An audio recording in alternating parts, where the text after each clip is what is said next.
everyone, welcome back or welcome to my channel if it's your first time.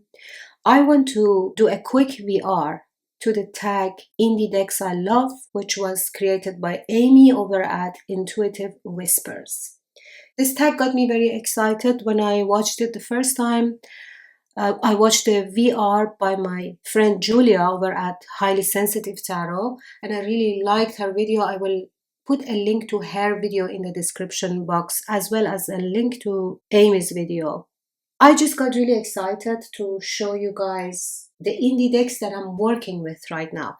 So my picks are only the ones that I'm currently working with, because if I want to show you guys indie decks that I love, it's gonna be like 100 plus decks. And if I have to choose between them, like the top 10 or the top whatever, it's gonna take mental energy. You know what I mean? This is easy, the indie decks that I'm working with right now. So let me just jump right into it. The first one that I'm working with right now is Levy's Tarot by Marco Benedetti. And I am studying the deck. I'm not reading with it. I am studying it because Ellen, Mom in Tarot, is doing a Drop'em 78 with this deck. Let me just show you the cards while I'm talking. So Ellen is doing a fantastic job. Like, she's reading all these sentences and giving us the meanings. And I think it's precious what she's doing. And I will put a link to the playlist, to her playlist, in my description. So this is Levy's personal deck with his handwritings. He added a lot of esoteric meanings, mostly in the form of words to the cards. And the deck itself is preserved at the Playing Card Museum in Issy-les-Moulineaux in this photo album form. So you have the cards like this in this book, in 2 books, I think. That's why Marco has created this box that looks like this book. Yeah, it says it comes in the form of 2 small Napoleon III style photo album made of cardboard sheets with a mat, 92 cards. The Tarot de Marseille itself was made by the card maker Bernardine Suzanne, dated 1839. So this is Bernardine Suzanne's deck.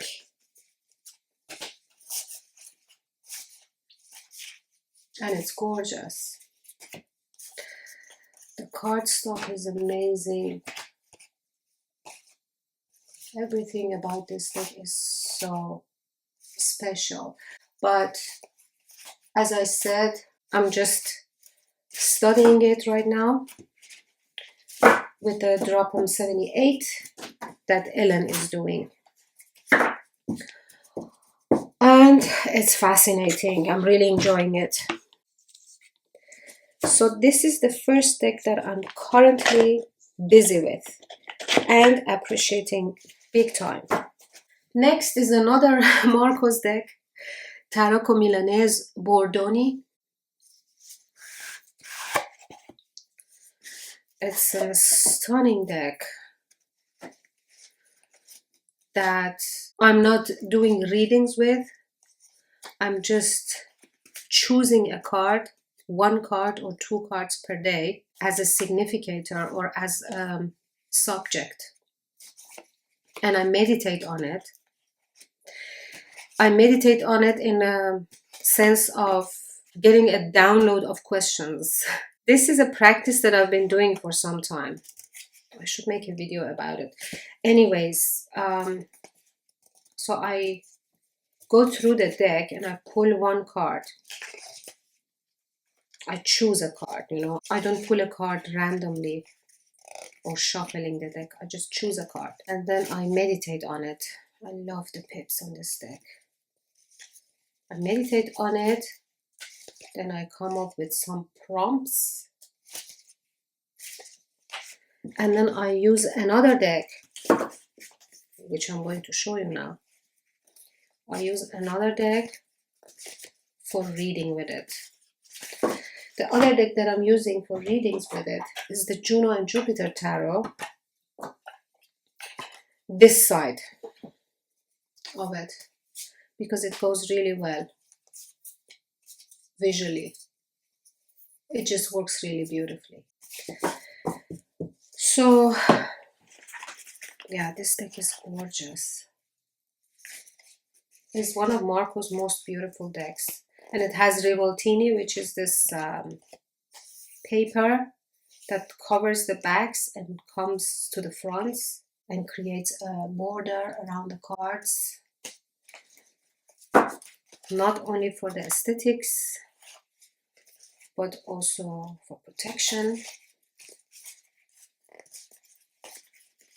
Yeah, it's gorgeous. I'm so happy with this deck. Like, I just have this deck downstairs so that it's with me all the time. I cannot separate from it. I'm going through the cards every day and choose 1 or 2 or sometimes 3 cards as a focal point for my meditations and the daily prompts that I create. I usually create some prompts after meditation. It's just a spiritual practice that I always do. I've been doing it for years. Another deck that I'm using for the same purpose is Marco Benedetti's Baratini. This one is, I think, his most recent release. So this is a recreation of the Metelli deck. Again, it's in order. This deck is so gorgeous. Look at it. Look at these colors. So you have the Morse instead of the Popes, l'Imperatrice, l'Emperor, and the Pope. You have these Morse cards. It's a reproduction of Metelli. I do have a review of this deck. I will link it in the description box. So I'm doing the same thing with this deck. I go through it after meditation. Sometimes before meditation, I go through the cards, I look at them. Then I do my meditation. When I'm finished with the meditation, I take a card and I come up with prompts. Or I pull a card before meditation and I put it in front of me and I meditate on it, on the card. And I come up with some prompts. I get a download of information usually this way. So gorgeous. So again, I'm not reading with it. I'm using it for meditation and inspiration for readings. Another deck that I've been working with recently is the Juno and Jupiter. This is my own creation. It's the recreation of Tarot de Epinal, but I have redrawn some parts of Tarot de Epinal. This is the Make Playing Cards box. It's a tin box. And this one is the Game Crafter box. So this deck has 2 sides. The dark side and the light side, right? And I have different versions of it. Also on MPC, I have only one-sided. The one-sided Juno is the light side with the Juno card on the backs. So the backs of the cards are this Juno card enlarged. And there is a one-sided deck called Jupiter de Epinal, which is the dark side, with the Jupiter card enlarged on the backs of the cards. Anyways, let me show you the Game Crafter version as well, because the Game Crafter version is a different card stock. The Game Crafter version is linen with UV finish. It's a lot more flexible than this one, and it's glossier. At MPC, I have smooth and linen, but the one you see here is smooth. So I'm using this deck a lot for readings these days. Look how gorgeous this is. Mainly because this deck absolutely matches and pairs with everything. The dark side of it pairs with every dark deck under the sun. And the light side of it also pairs with a lot of lighter color decks. For example, let me show you. Wild Unknown Archetypes. You see? Also, let's bring this Lost Oracle by Fiona Horn. It just pairs with everything easily. And for me, although I am very much into creative pairings, but most of the times when I want to do a quick reading, like I want to use an oracle deck, I really don't have the mental capacity to think which tarot deck is now gonna pair nicely with my oracle deck, right? So I always have the Juno and Jupiter downstairs because it pairs easily with most of my lighter color oracle decks. Not all of them, but many of them, as you see here.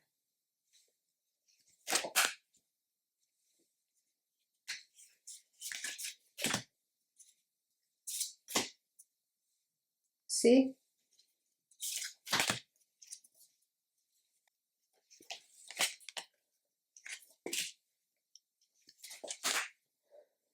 Right?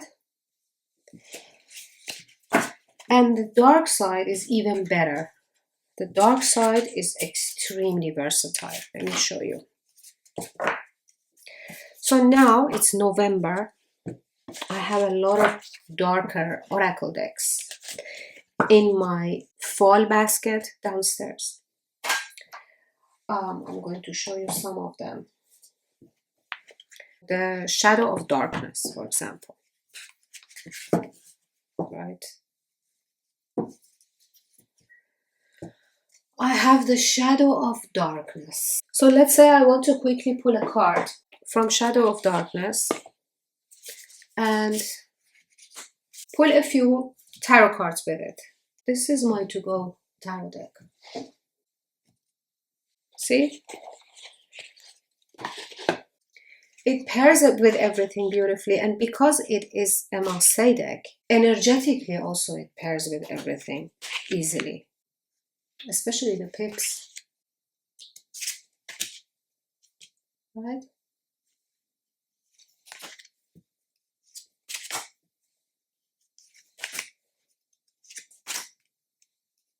Now even with the Lost Oracle.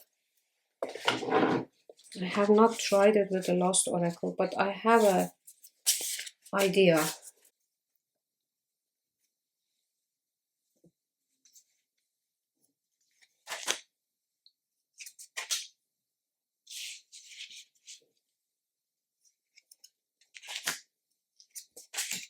You see?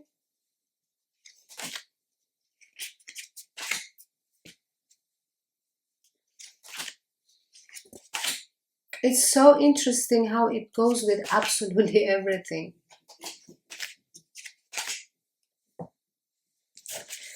And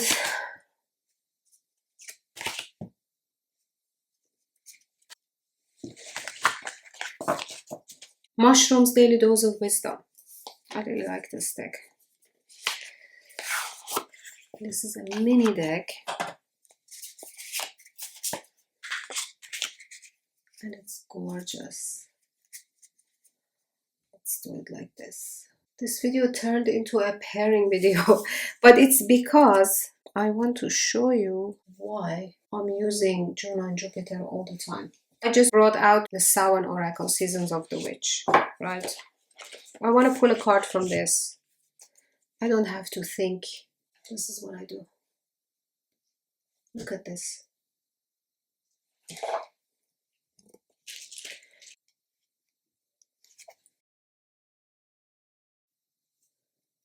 Juno and Jupiter deck pairs with everything, especially the Jupiter side, which is the dark side. You see?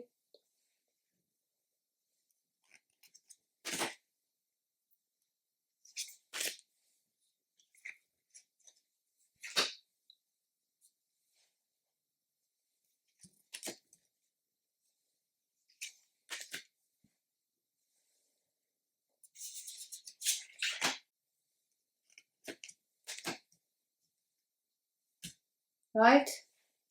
I mean, look at this.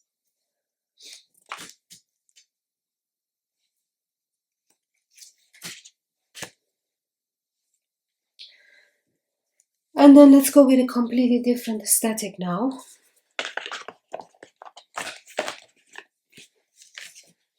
Which is another deck that I have been using. I know the oracle decks I'm showing you guys are not indie. I'm just showing you the pairings, how this pairs.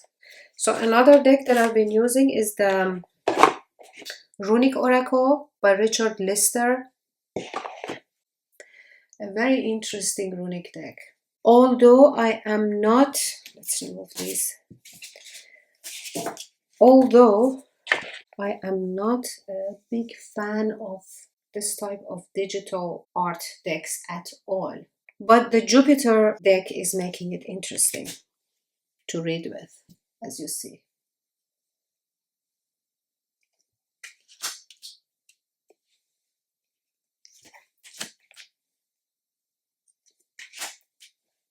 Even the lighter cards, you see.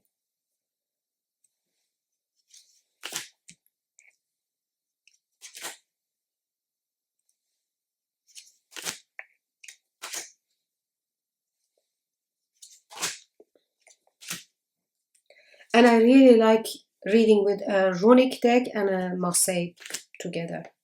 If you have not tried it, definitely try it out.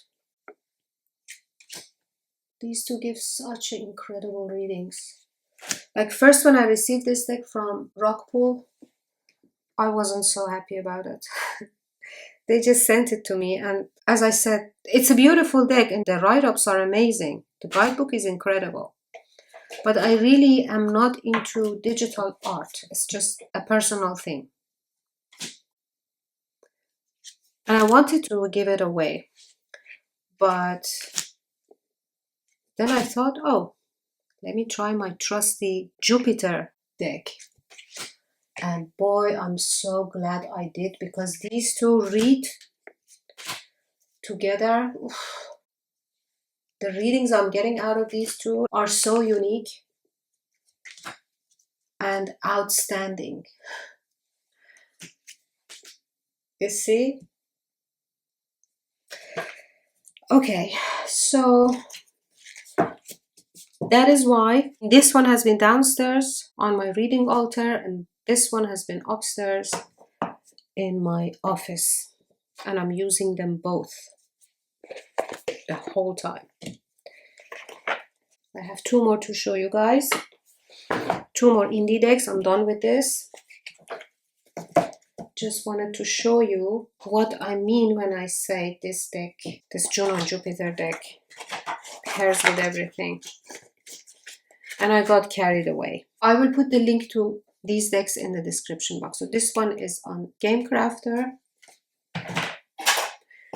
And this one is on Make Playing Cards.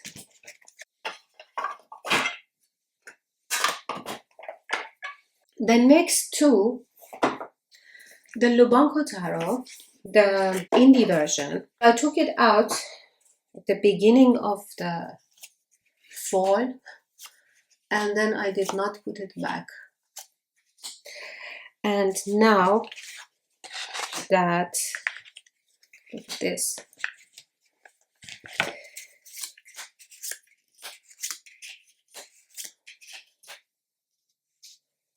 Now that its mass market version is out, from watching the videos, I have realized that the mass market version of it has much brighter colors, looks like, than the indie one. But also right now you don't see the true colors of mine because of the light coming from the window directly at these cards. But anyways, these are not as bright as the mass market edition. I am really enjoying reading with it. Powerful reader. Gives profound readings.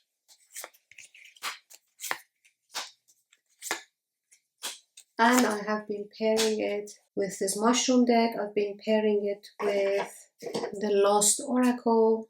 And I have been pairing it with the next deck that I'm going to show you, which is the last indie deck of this video. Antiquities of Magic Oracle by Gillian C. Wilde. Look at this deck. This is a mini deck. And it is gorgeous. So these cards are basically the symbolism on RWS. All the symbolism of RWS deck with keywords. So you have wolf, instinct, feather, faith, armor, boundaries, star, guidance, heart, connection.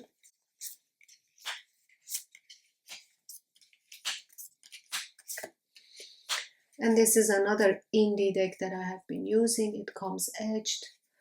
I love the backs, I love the size, I love the feel of it. It pairs with all the decks that I'm using right now for readings. I'm using a lot of dark themed oracle decks right now. And the tarot decks that I'm using with them are Lubanko and the Jupiter side of Juno and Jupiter. These are my reading decks right now. So I showed you guys in total 6 indie decks. And the rest of the oracle decks that I showed you are mass market, so they are not counted in this video. I just had to show you my pairings. And this is it. This was my video. I'm glad I made it. I just wanted to see for myself as well. It's like recording for myself. I can go back to it later and see what I was doing last year. I always have to go back and check what I was doing the year before, because I am very seasonal with my readings, and sometimes I want inspiration. I want to remember what I was doing, what I was using, how was my practice like the year before. So guys, thank you so much for watching.